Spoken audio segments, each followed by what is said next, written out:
boa tarde, gente boa. A Globo Esporte chegando, falando da supremacia do Flamengo para cima do Vasco, que continua, ganhou de novo. 1-0, gol do Carrascal. Gente, o Vasco não vence o Flamengo há quase 3 anos. Nesse tempo aí, 13 jogos, 9 vitórias do Flamengo e 4 empates. E se a gente voltar mais no tempo, essa diferença também impressiona, porque o Vasco foi campeão pela última vez em 2016 e desde 2017 já são 35 clássicos, 20 vitórias do Flamengo, 13 empates e 2 vitórias do Vasco. No jogo de ontem também teve mais um dado impressionante, foram 30 finalizações do Flamengo contra uma do Vasco, do GB, tá ali, preocupado na tela. Molecada do Flamengo não tinha vencido em 3 jogos, no Carioca, estava na lanterna do grupo. Emergência, time principal foi chamado e resolveu a parada contra o Vasco. Esse é Léo Jardim antes do jogo. Uniforme impecável. Corta para Léo Jardim com 10 minutos de jogo, já manchado dos pés à cabeça, maior trabalhador da noite de ontem no Maracanã, sem direito à hora extra. Defendeu Léo Jardim! Primeiro clássico do ano, no Vasco, estava faltando alguém. Nosso menino Ryan vai deixar saudade. Negócio quase fechado para o atacante ir para o Bournemouth da Inglaterra. O Ryan que pediu para não jogar, foi a decisão dele. No Flamengo também estava faltando alguma coisa. A roupa. Cadê a roupa preta da sorte, Felipe Luiz? Então ela foi aposentada junto com a calça e vai ficar guardada na minha casa. Então acostume-se, torcedor, em 2026, esse será o modelito, camisa marrom e calça bege. A minha esposa aí que fez esse look pro Campeonato Carioca. Mas a maior mudança não foi essa. Depois de 3 jogos com a garotada, elenco principal na área. Ordem do presidente. Ele pediu-nos para mudar o planejamento que tínhamos, por razões institucionais, por a situação em que estava o Flamengo no Carioca. Último no grupo B, nenhuma vitória em 3 jogos, risco de disputar o quadrangular do rebaixamento. Foi uma conversa, óbvio que não era o que estava planejado, mas por algumas circunstâncias foi decidido isso e a gente só acatou. O resultado é que o Flamengo, que ganhou tudo no ano passado, parece que está com mais fome ainda. O time que estava voltando de férias mandou no jogo. É verdade que a gente controlou a partida a todo momento. A gente também, de certa forma, nos surpreendemos positivamente. Só uma estatística para você ter noção. Foram 30 finalizações do Flamengo contra uma do Vasco. Ok, a do Vasco foi bacana. Paciência na saída de bola. Depois, velocidade pela direita. Entre Andrés Gomes, Paulo Henrique e GB, o substituto de Ryan, que mandou raspando a trave. Foi quase, mas foi a única. O resto, minha gente, foi Flamengo em cima. E Léo Jardim sujando a roupa que estava limpinha, com algumas defesas espetaculares. Por culpa exclusiva do goleiro do Vasco, o primeiro tempo terminou empatado. E nem deu tempo para saber se o ritmo seria diferente na etapa final, porque com os 5 minutos, Cauã Barros foi expulso. Ele deu uma pisada proposital na panturrilha do Carrascal. Com um a mais, já viu, né? O Flamengo reativou o modo massacre. Foram 18 finalizações no segundo tempo. Léo Jardim fez 15 defesas no jogo inteiro, eleito melhor da partida. Para isso que eu trabalho, para poder ajudar o clube, ajudar o Vasco. Apesar da grande atuação, uma bola passou por ele. O chute de primeira de Carrascal, no canto, 1-0 Flamengo. Chicotada na cara da bola, é gol do Flamengo. Carrascal de primeira abre o placar. A mudança de planos deu certo. O elenco principal garantiu a primeira vitória do Flamengo no Campeonato Carioca. O time deixou a lanterna do grupo, melhorou as chances de classificação às quartas de final e domingo tem outro clássico pela frente, o Fla-Flu, aqui no Maracanã. Quando foi determinado que a gente estaria nesse clássico hoje, o grupo esteve presente, conseguimos vencer um clássico onde ninguém está nas suas melhores condições. Diante de 50 mil pessoas, o Flamengo apresentou o cartão de visitas da temporada e mandou um recado para geral. É só o começo. Não me impressiona porque eu já conheço os jogadores, já sei da forma que eles têm de lidar, a ambição que esses jogadores têm, de jogar, de performar, de se divertir dentro do campo. Já tem um tempo que a gente sabe que Flamengo e Lucas Paquetá estão tentando se acertar. Dessa vez, o Flamengo fez uma proposta oficial ao West Ham da Inglaterra, que é o time do Paquetá, 218 milhões de reais fixos, mais 31 milhões em bônus. Antes do jogo contra o Vasco, o diretor de futebol do Flamengo, José Boto, falou sobre essa negociação.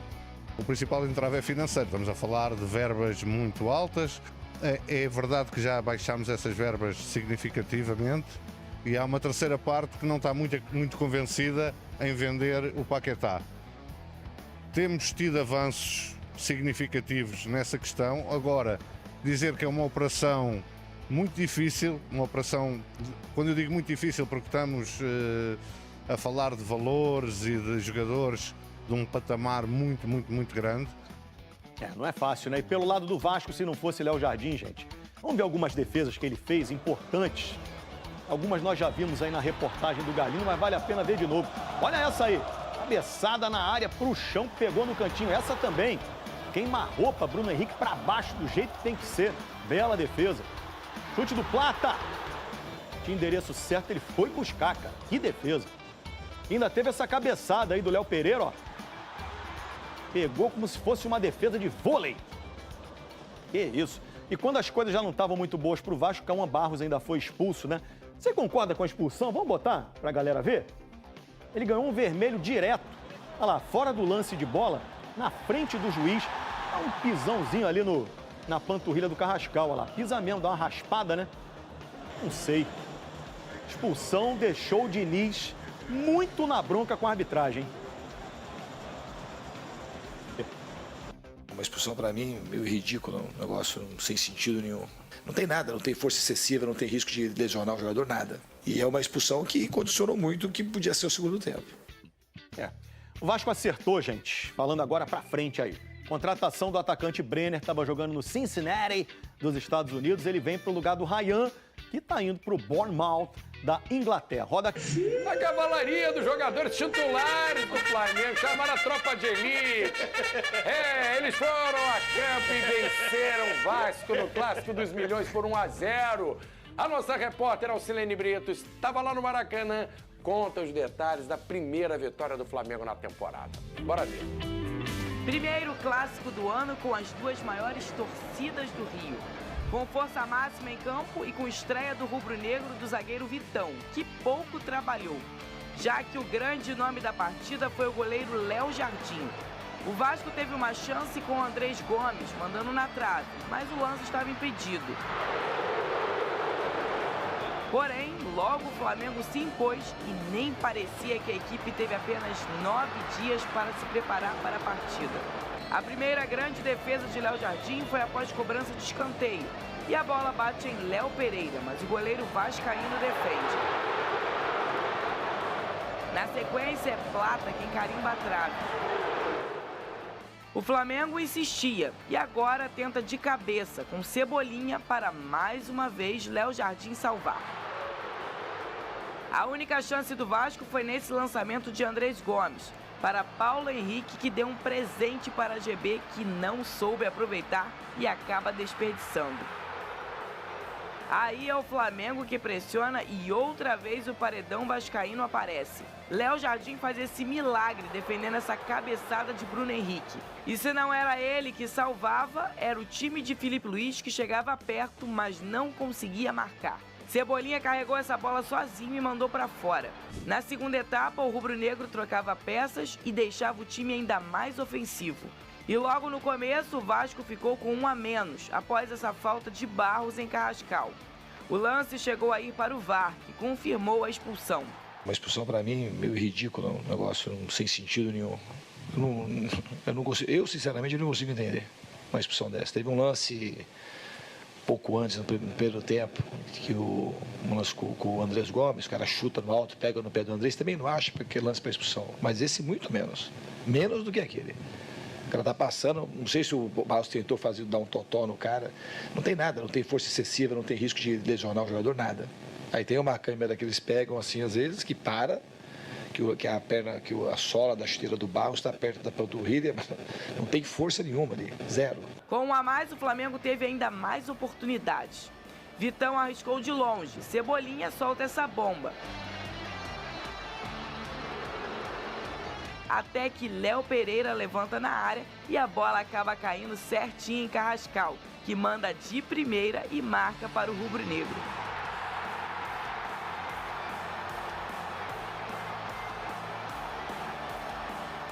Foi um pedido da direção e basicamente a gente é um grupo muito entrosado e a gente sabe aquilo que o nosso técnico pede pra gente.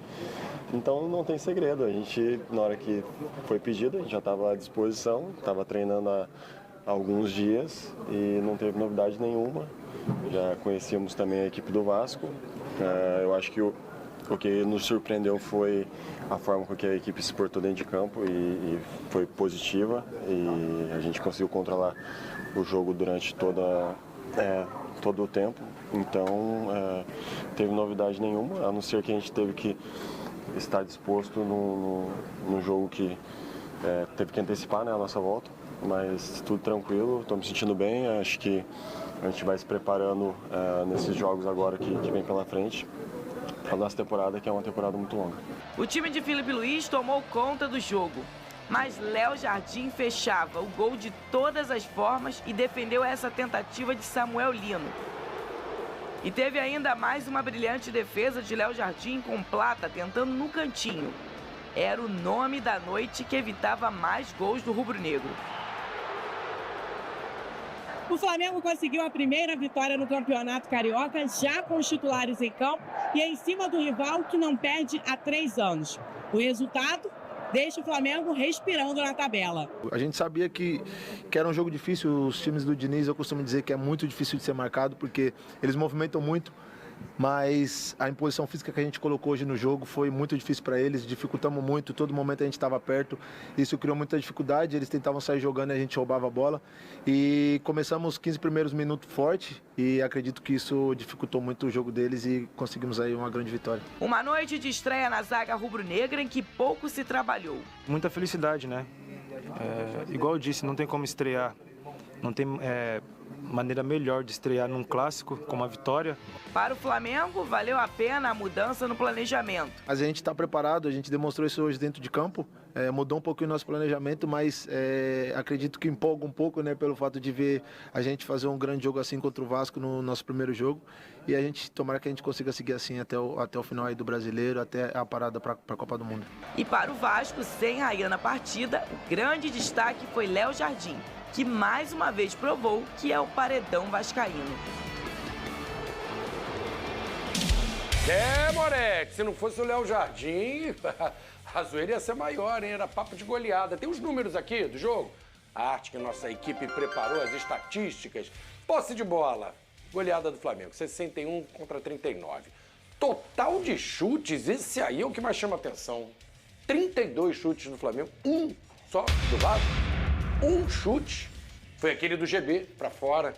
Chutes no gol, 12 do Flamengo, nenhum do Vasco. Chances perigosas, 1-1.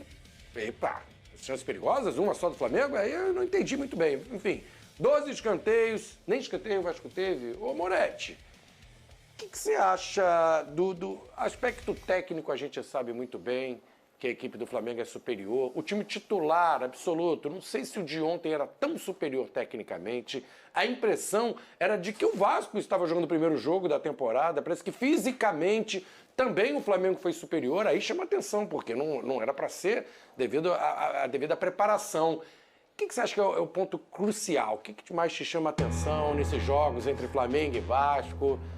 E aí, Moretti, agora você tem que falar, meu amigo. Flávio, aí, é difícil, essa é a grande realidade. Você se surpreendeu, esperava? Muito. Eu acho que tanto eu quanto qualquer torcedor vascaíno ontem, ele esperava que o Vasco fosse vencer o Flamengo, por tudo que estava sendo colocado à mesa. O Vasco, ele vinha de mais tempo de pré-temporada, o Vasco já havia utilizado seu time principal contra o Maricá. O Vasco ontem, e não é uma mentira, é uma realidade, o Vasco ontem entrou contra o Flamengo no Maracanã sendo favorito. Eu esperava que o Vasco da Gama fosse vencer o Clássico ontem. O Vasco, fisicamente, ele estava mais preparado para o Clássico. O Vasco, tecnicamente, o Flamengo tem uma grande equipe, isso é inegável. Mas ontem o Flamengo não usou o seu time principal. Inclusive, na lateral esquerda, o Flamengo tinha um jogador da base que era improvisado, ou seja, o Flamengo não foi com sua força máxima.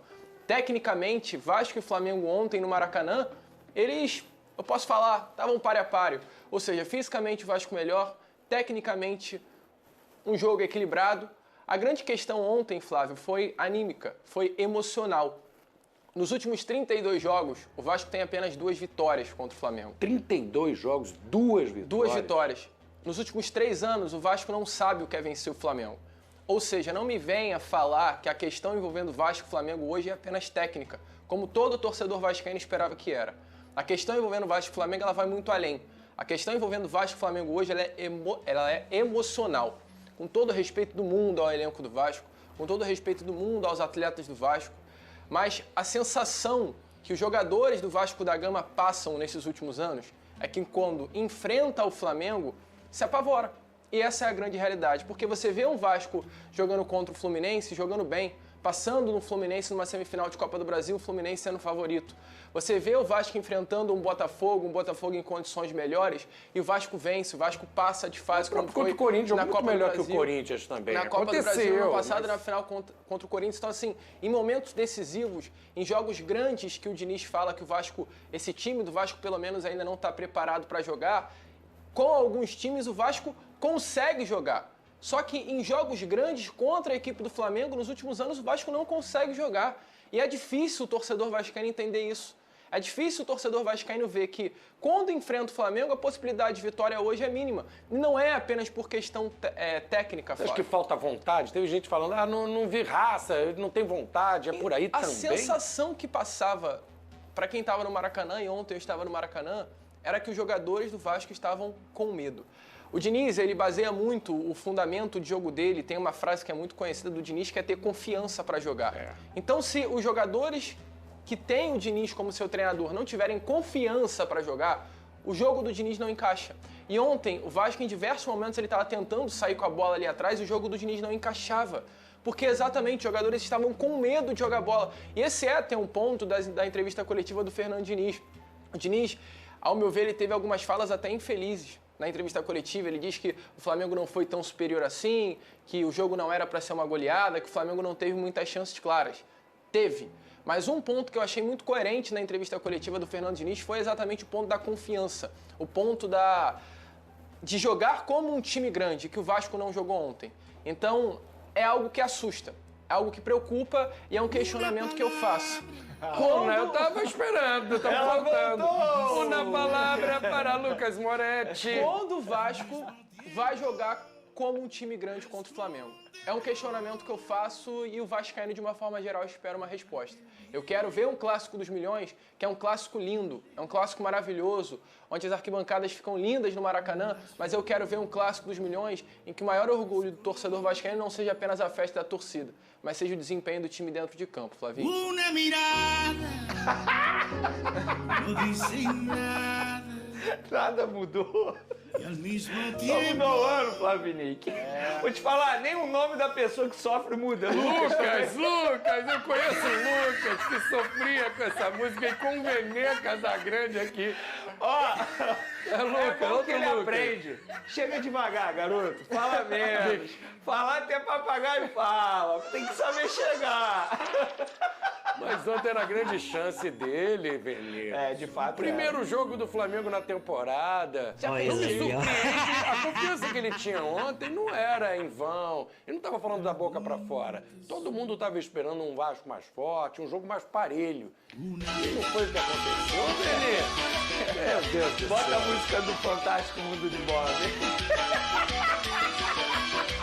Muita gente acreditou, inclusive eu. Falando sério agora, Flavinho. Você também estava Vamos esperando. falar sério agora. Eu esperava, eu tô com o Lucas, tá? Inclusive eu falei isso aqui ontem no programa. Pra mim o Vasco era favorito.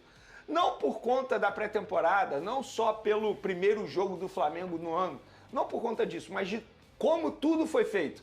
Porque até 4h30 da tarde de terça-feira, véspera do jogo, os jogadores não sabiam se eles iam entrar em campo ou não. Então tudo foi feito de uma maneira assim, surpresa. até mesmo para o técnico Felipe Luiz, que inclusive ontem, antes do jogo, em uma entrevista para o Sport TV, ele deixou muito claro ali, entre linhas, que ele estava insatisfeito sim.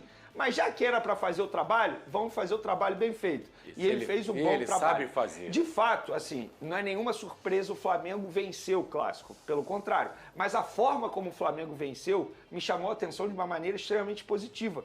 Por tudo isso que a gente acabou de mencionar. Primeiro jogo na temporada, todo o contexto de como a situação foi definida, a mudança de planejamento na véspera do jogo, alguns jogadores ausentes e jogadores importantes, Arrascaeta, Jorginho, na lateral esquerda o Lucas mencionou, que jogou o Daniel Salles, da base, que a lateral direita ele jogou improvisado na lateral esquerda, inclusive ele fez um bom jogo. Então assim, eu esperava mais do Vasco da Gama.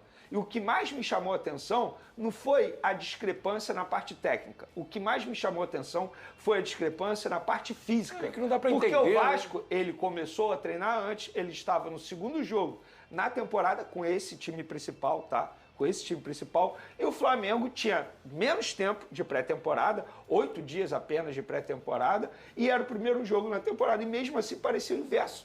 O Flamengo estava muito melhor fisicamente falando. Claro que no segundo tempo, com as trocas de Felipe Luiz ele tem muito mais matéria-prima, digamos assim, à sua disposição, que propriamente o Fernando Diniz. Mas o que me chamou mais a atenção foi isso, a parte física. E o Flamengo foi muito superior. Discordo totalmente do Fernando Diniz quando ele diz que não era para ter sido uma goleada, que o Flamengo não foi muito superior. Discordo muito dele. Inclusive, o torcedor vascaíno tem que ficar preocupado com isso. Porque se de fato o Fernando Diniz pensa isso, ele está vivendo em outro mundo. Ele assistiu a um outro jogo. Porque o Flamengo foi muito superior.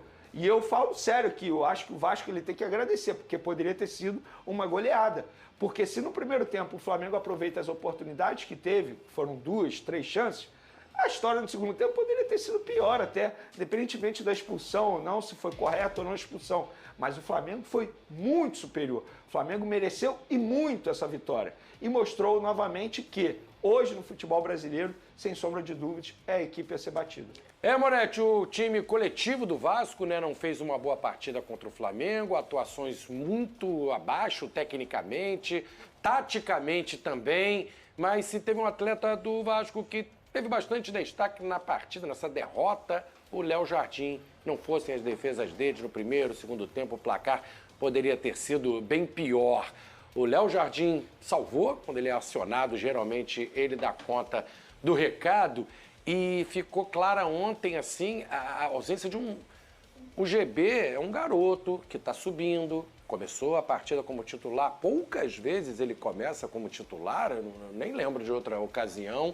Contra o Flamengo no Maracanã, claro que ele sentiu, ficou nítido naquela finalização dele, ele não pega bem na bola, em outros momentos também. É um problema que a diretoria já está solucionando, o Brenner está vindo aí. E em que dá para salvar alguém? Claro que o Léo Jardim é um destaque absoluto. Como é que você viu a atuação do GB? O Barros também, de certa forma, infantil na expulsão. Destaques aí individuais, positivos e negativos, Moretti. Bom, Flavinho, é muito difícil falar da partida do Vasco ontem, né? Como a gente já comentou aqui no programa, o Vasco foi uma equipe ontem engolida pelo Flamengo. O Vasco ele não jogou. A única jogada que funcionou foi essa do GB. Que foi, inclusive, uma bonita jogada. Mas a finalização foi uma bonita jogada. Não deu certo. Só que o Vasco não conseguiu entrar em campo ontem, então tem pouco a que se falar.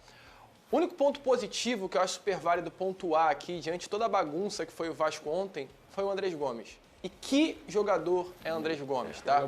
Foi um atleta que em diversos momentos que o Vasco não tinha força, ele pegava a bola, ele ia para cima, ele quebrava as linhas do Flamengo e a jogada sempre parava no pé de um outro jogador e infelizmente não prosseguia, né? Então assim, se tem pontos positivos, né? Que eu não posso esquecer, é claro, o Léo Jardim, que também teve uma grande atuação, foi o ponta colombiano Andrés Gomes e o Léo Jardim. 2 grandes jogadores. Talvez se o Vasco tivesse ontem 11 atletas com a vantagem do Gomes e do Léo Jardim, o Vasco poderia ter feito um jogo melhor contra o Flamengo. Bom, com relação ao GB, eu acho muito injusto o que está acontecendo até nas redes sociais em cima do GB. Uma crítica, claro, ele perde um gol feio, mas muita gente está culpando o GB pela derrota. Muita gente está dizendo que o Vasco perde o jogo para o Flamengo porque o GB não fez o gol, o Vasco teria aberto o placar, teria sido outro jogo. Mas o GB é um jogador de 21 anos de idade. O GB ontem ele fez o seu 24º jogo apenas no profissional. Lucas, eu não posso culpar o GB e não posso colocar uma carga em cima do atleta por conta de uma má atuação ontem num clássico contra o Flamengo. O clássico ontem ele foi decidido muito além desse gol do GB. É impossível culpar o atleta. Barros, outro ponto também importante se levantar. Jogador jovem, foi um ato completamente indisciplinar do Barros, imaturo. Mas também não pode culpar o jogador de uma forma geral, né? Crucificar o atleta por conta perder o jogador, né? Daqui a pouco você perde todo mundo que erra, não presta, exatamente. Não é assim, o né? Barros é um bom jogador, o GB é um bom jogador, tem as suas valências, só que são jogadores jovens. E, amigo, isso vai acontecer. O vascaíno, de uma forma geral, esquece que há 2 anos atrás, estava querendo que o Ryan fosse vendido por 90 milhões de reais. Jogadores jovens, eles vão oscilar, eles vão amadurecer. Eu creio que o GB e o Cauã, eles são 2 atletas de grande potencial. Foi um clássico ruim?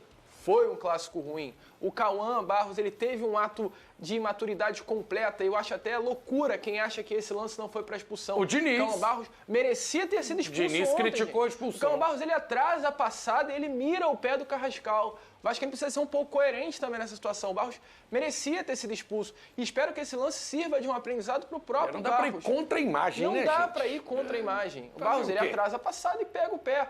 E eu acho, Flávio, também que esse lance não decidiu absolutamente nada, até porque no primeiro tempo, antes da expulsão, quando era 11 contra 11, o Flamengo já era superior. Então, assim, é muito difícil avaliar o jogo taticamente do Vasco. O Vasco foi amassado ontem pelo Flamengo. O Vasco ontem não entrou em campo. E com esses pontos individuais falar sobre a bela atuação do Léo Jardim, a boa atuação do Gomes, esses pontos negativos, infelizmente, do GB e do Cauã individuais, mas que não dá para crucificar também os atletas. Ô, Flavinho, 2 pontos assim sobre o Vasco da Gama. Primeiro, eu acho que o torcedor vascaíno ele não tem que discutir se o Vasco perdeu por conta da expulsão ou se foi expulsão ou não. Eu não acho a expulsão exagerada, tá? Entendo quem defende que não era para ter sido expulso, mas eu não acho exagerado, muito pelo contrário. Eu acho que deveria levar cartão vermelho, eu tenho a minha opinião. A grande discussão que o torcedor vascaíno tem que ter é por que o Vasco jogou tão mal? Não era se era para ter sido expulso ou não. E nem acho um lance isolado que você quer dizer, né? Exatamente. E nem acho justo, com o técnico adversário, no caso Felipe Luiz, e com o time adversário, você dizer que o Vasco da Gama perdeu por conta dessa expulsão. Outro ponto sobre o Vasco. Eu não fui contra a saída do Verratti. Mas quando o Verratti sai, o Vasco perde um personagem extremamente importante nos bastidores. Quem hoje vai fazer o papel que o Verratti fazia de bater no peito, chamar a responsabilidade e, sei lá, reclamar com um companheiro? Uma liderança, né? Quem vai ser o líder? O Coutinho é mais hoje? na dele, né? O Coutinho, ele usa faixa, mas eu acho que, mal comparando, é basicamente o Everton Ribeiro nos tempos de Flamengo. Ele é muito mais líder técnico, há um líder com essa característica que o Verratti tinha. E esse cara faz falta no dia a dia, nos bastidores.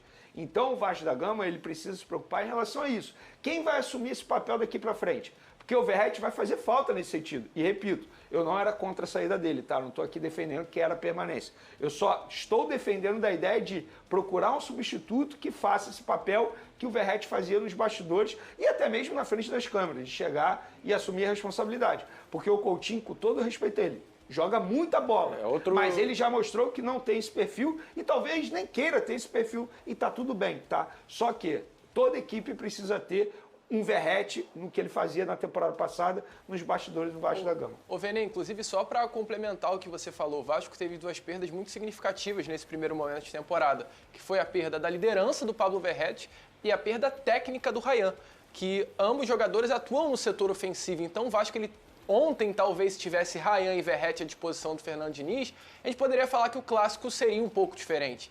E o vascaíno precisa entender, inclusive, sobre essa ausência do Ryan. Ontem, inclusive, acompanhando a partida, eu vi muitos vascaínos falando, poxa, se fosse o Ryan no lugar do GB, talvez o Ryan não perderia esse gol, porque o GB fez a função do Ryan no clássico. E talvez não perderia. E cabe ao vascaíno hoje entender que vai ser difícil ou talvez até impossível para o Vasco achar uma peça de reposição à altura do Ryan. Ryan é um jogador único no futebol brasileiro, de uma forma geral, um jogador de 35 milhões de euros, algo que o próprio Diniz fala, inclusive ontem na entrevista coletiva, e o Vasco vai ter que se virar. O Vasco vai ter que achar peças no mercado, o Vasco vai ter que achar um trio ofensivo, né, com o Brenner, com o Inestrosa que está chegando, com o Gomes, com o Nuno Moreira, para tentar suprir essa ausência do Ryan. Fez falta, sem dúvida nenhuma, ontem no Clássico. Mas eu acho que o torcedor vascaíno ele tem que esquecer o Ryan. Agora não adianta. Não dá para você pensar gente. assim, vamos buscar um substituto do Ryan. Gente, esquece. O que o Ryan representava o Vasco da Gama ia além de campo e bola. O Ryan era um torcedor dentro de campo. Como é que você vai achar hoje no mercado um jogador, assim, dentro das pretensões financeiras do Vasco da Gama, que possa fazer aquilo que o Ryan fazia? Pelo contrário, um jogador totalmente identificado. Esquece o Ryan. Agora o torcedor vascaíno tem que esquecer, não tem que buscar um substituto do Ryan. Esquece, o Ryan já foi muito bem vendido, por sinal, mas a figura Verratti nos bastidores é muito mais fácil de você encontrar. Falando do Verratti, já foi apresentado, teve a apresentação, anunciado, um vídeo sensacional, lá no inclusive. Cerro Porteño, um clube tradicional, né? Um gigante lá do Paraguai. Cerro Porteño e Olímpia são os grandes clubes paraguaios. Fez lá a sua comemoração, seu gesto de apresentação com o Pirata, foi bacana o vídeo foi de apresentação, ele faz a sua graça. Mandei até pro Igor ontem, e nosso um produtor. reforço pro Cerro Porteño, importante aí, do Verratti. O Moretti lembrou, o GB está sendo preparado, né, para ir entrando ao time. Não é aquele cara que o Diniz vê como substituto do Ryan. Brenner e Inestrosa são dois bons jogadores que, imagino, chegam para realmente entrar no time, devem ser titulares e já mudam a cara do ataque do Vasco em relação ao que entrou em campo ontem. O Inestrosa é muito bom jogador, parecido com o Andrés Gomes, parte para cima, lado de campo, e o Brenner sabe fazer gol, como fez no São Paulo, comandado pelo Fernando Diniz. Após concretizar a venda do atacante Ryan ao Bournemouth por cerca de 35 milhões de euros, aproximadamente 217 milhões de reais, o Vasco da Gama se viu obrigado a ir ao mercado em busca de um substituto à altura do jovem atacante, considerado uma das principais joias recentes do clube. Diante desse cenário, a diretoria cruzmaltina, comandada por Pedrinho, já iniciou movimentações nos bastidores e entrou em contato com os representantes do atacante Richarlison, atualmente no Tottenham Hotspur. O nome do jogador agrada internamente por se encaixar no perfil do time treinado por Fernando Diniz, que busca um atacante de força física, muita movimentação e poder de finalização. Richarlison, apesar do status de destaque no futebol europeu e das frequentes convocações para a seleção brasileira, vem oscilando na equipe inglesa nesta temporada. Esse cenário levou a diretoria do Tottenham a estipular um valor para negociá-lo em caso de proposta oficial, cerca de 25 milhões de euros, o que gira em torno de 155 milhões de reais. Ciente das dificuldades financeiras envolvidas em uma compra definitiva, a diretoria do Vasco trabalha, neste primeiro momento, com a possibilidade de um empréstimo. O otimismo aumenta nos bastidores pelo fato de Richarlison já ter declarado publicamente seu carinho de infância pelo gigante da colina, fator que pode pesar em uma eventual negociação. A expectativa é que novas conversas avancem nos próximos dias, enquanto o Vasco segue ativo no mercado para recompor o elenco após a saída de Ryan e manter o nível competitivo para a sequência da temporada. Bom torcedor cruzmaltino, agora eu quero saber de você. O atacante Richarlison seria o melhor nome para substituir Ryan no ataque cruzmaltino? Coloque sua opinião nos comentários, não sei se você sabe. Mas sua opinião é muito importante para o Vasco. A qualquer instante eu volto com mais uma notícia do Gigante da Colina.